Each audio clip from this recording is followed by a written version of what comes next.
नमस्कार, आप देख रहे हैं बीटी बाजार में। मैं हूं तानिया नेजा और मेरे साथ मौजूद हैं mister Ashish Chauhan, CEO NSE के। बहुत बहुत शुक्रिया सर।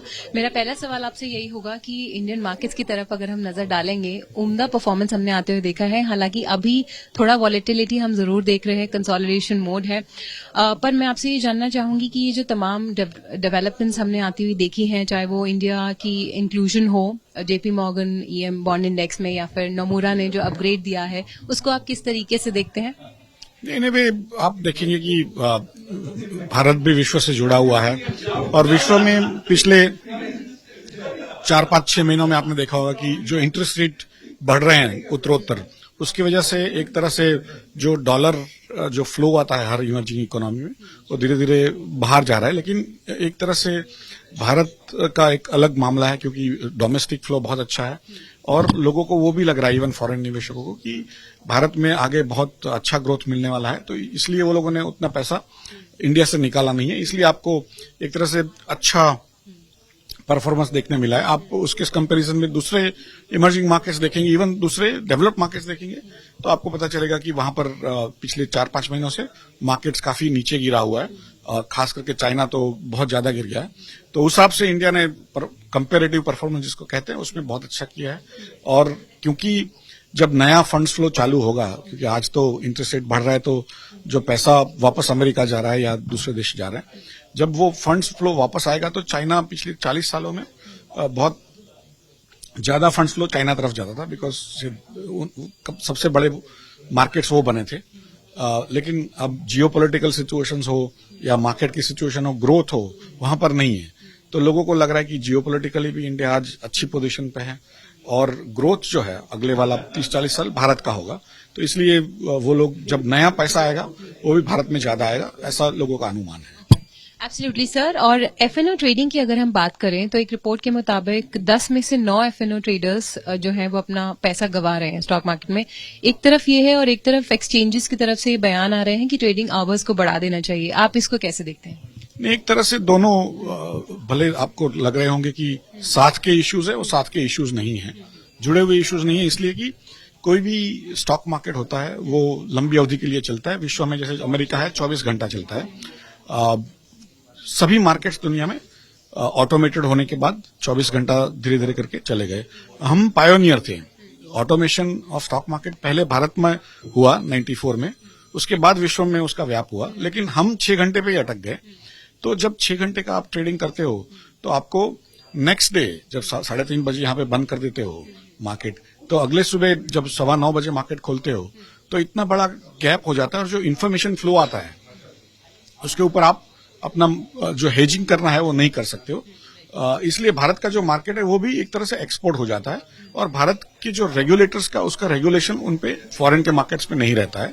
इसलिए ये जो लंबी अवधि के लिए कई देश करते हैं, क्योंकि वो स्ट्रेटेजिक सिचुएशन हो जाती है कि हमारे देश का जो एसेट है इंडेक्स, उसका प्राइसिंग बाहर के मार्केट में करे विदाउट आवर रेगुलेशन कैसे चलेगा।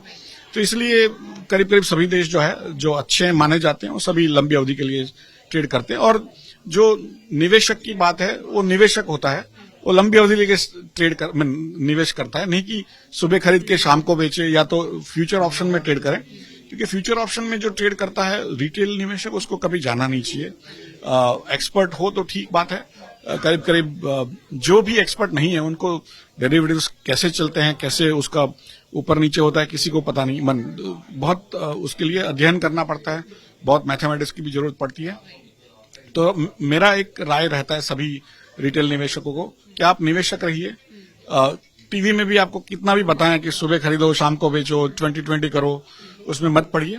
अपने पास समय नहीं है अध्ययन का, तो म्यूचुअल फंड में डालिए। लेकिन अपने पैसे हैं, उसको बचा के रखना है, उसकी वृद्धि करनी है, तो डेरिवेटिव्स में या डे ट्रेडिंग में मत पड़िए। मेरा आखिरी सवाल आपसे ये होगा कि काफी सारे और इंस्ट्रूमेंट्स भी मौजूद हैं इक्विटी के अलावा, जैसे कि म्युनिसिपल बॉन्ड्स हैं, सोशल स्टॉक एक्सचेंज है। इनके बारे में अभी तक इतनी अवेयरनेस नहीं है इन्वेस्टर्स के लिए। तो क्या कदम ऐसे उठाने चाहिए जिनसे ये सारे इंस्ट्रूमेंट्स भी काफी ज्यादा अट्रैक्टिव लग सके इन्वेस्टर्स को? नहीं, आपने सही कहा कि इन्वेस्टर्स यूजुअली गेट अट्रैक्टेड, क्योंकि वो टीवी पे उसकी बात होती है, न्यूज़पेपर में बात होती है, इवन टिप्स आते हैं एसएमएस में, जो चीजें सामान्यतः बढ़ती है या घटती है उसका एक्साइटमेंट नहीं होता। इसलिए ज्यादा से ज्यादा जो डिबेट होता है वो इक्विटी का या डेरिवेटिव्स का होता है या कमोडिटीज का होता है कि वहां पर भी चीज तेजी से आगे बढ़ती है।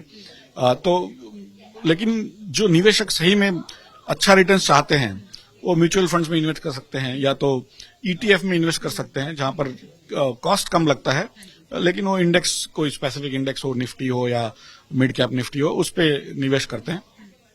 कॉस्ट करीब करीब 1/10 हो जाती है उसमें म्यूचुअल फंड की। आपको सोवरेन गोल्ड बॉन्ड में आजकल बहुत लोग निवेश कर रहे हैं, जिसमें आपको सिर्फ गोल्ड की प्राइस में पार्टिसिपेशन नहीं मिलता है, उसके ऊपर आपको सरकार एक इंटरेस्ट भी देती है, तो वो बहुत अच्छी बात है। उसके ऊपर इनविट्स है, रीट्स है, जिसके आजकल काफी सब्सक्रिप्शन काफी भारी मात्रा में मैंने देखा हुआ है। तो धीरे धीरे करके निवेशक भी, जिनको अच्छा रिटर्न चाहिए, स्टेडी रिटर्न चाहिए, जिसको अपने पैसे बढ़ाने हैं, वो लंबी अवधि के लिए अलग अलग इंस्ट्रूमेंट्स में निवेश कर रहे हैं। हालांकि जनसंख्या हमारी काफी ज्यादा है और निवेशक आज भी 8 करोड़ ही है। वर्ल्ड में टॉप में भारत का नंबर भी आता है नंबर ऑफ निवेशक में, लेकिन हमें काफी लंबा रास्ता तय करना। तो स्वाभाविक है कि जो इन्वेस्टर अवेयरनेस के जो टीचिंग चाहिए, सेमिनार्स चाहिए, वो सब हमें बहुत करने पड़ते हैं। हर साल में करीब करीब एक्सचेंज मिला के 20,000 से भी अधिक इन्वेस्टर अवेयरनेस सेमिनार करते हैं अलोंग विथ सेबी और अदर इंस्टीट्यूशंस, लेकिन और करने की आवश्यकता है और जरूर करेंगे। बहुत बहुत शुक्रिया सर, बहुत बहुत शुक्रिया। वीडियो पसंद आया तो हमें लाइक, कमेंट, शेयर और सब्सक्राइब जरूर करें।